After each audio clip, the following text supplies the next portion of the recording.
Good morning, my dear friends. Today we are going to understand a wonderful concept of floating and sinking. So let's get started. Friends, we have seen some objects floats in water, whereas some objects sink in water. Why? Before going to understand, we will look at these two measurements. We know that more mass on an object, more it will weight. If an object is having more mass, its weight will be more and its density will be more. So, highly dense object will sink in water and less dense object will float in water. Now, what is this density? This density is mass upon volume. More mass of an object, more it will weight. So, density involves two measurements, mass and volume, and we already know that highly dense objects always sink in water and less dense object like this ball float in water. Now we proceed further.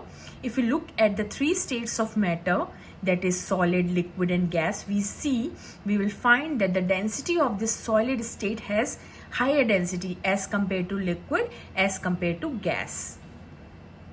So solid state has high density. Temperature plays an important role in the density of water, friends. If the temperature is below the freezing point, then we will see the density starts to decrease. As you know that ice has lower density than water. That's why you see that ice floats on water, because the density of the ice is less.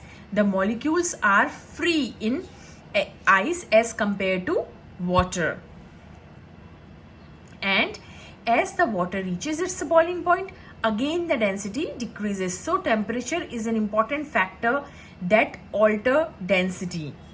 Now we move forward. Friends, if you will see floating of an object, you will see some objects float in water because they have the lower density than water. They are capable of water displacement and they are able to maintain buoyancy. Now, what is water displacement and what is buoyancy? Friends, if you will see this figure, you will observe that in first figure you will see that this ball is going to float and the buoyant force is acting on this ball. This is the buoyant force, it is acting on this ball. It is greater than the weight of the ball. So this object is going to float. And in the second ball you will see then this object is going to sink because the buoyant force acting on this ball is smaller as compared to weight of the ball. Now, what is this? What I am talking about? I am talking about Archimedes principle, which states that if an object is immersed or submerged in a fluid, then always a buoyant force acts upon that object. When an object is submerged in a fluid, then the buoyant force acts upon that object that causes an object to float. When an object is submerged in this fluid, okay, this buoyant force, upward force experienced by an object is known as a buoyant force, which is equal to the weight of the liquid that this object has displaced. Okay, so if the buoyant force is greater than the weight of an object, then what will happen? This will float.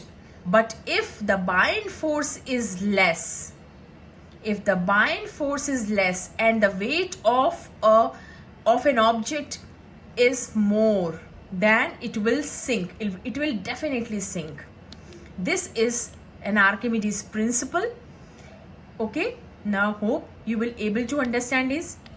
When an object, when submerged in a fluid, an upward force experienced by an object, which is known as a buoyant force, which is known as a buoyant force. Now we move forward. Friends, due to this buoyant force only, when a swimmer jumps in the water, he feels light because of this buoyant force. When you jump into the water, you feel so light. You swim in the water due to water displacement and due to this buoyant force. And you have seen the massive ships. These massive ships, due to this buoyant force acting on these ships and the water displacement by these huge ships is much more, and due to this buoyant force acting on this huge ships, therefore these ships are able to float in the water. Due to the buoyancy, these ships are able to float in the water. Thank you and have a nice day.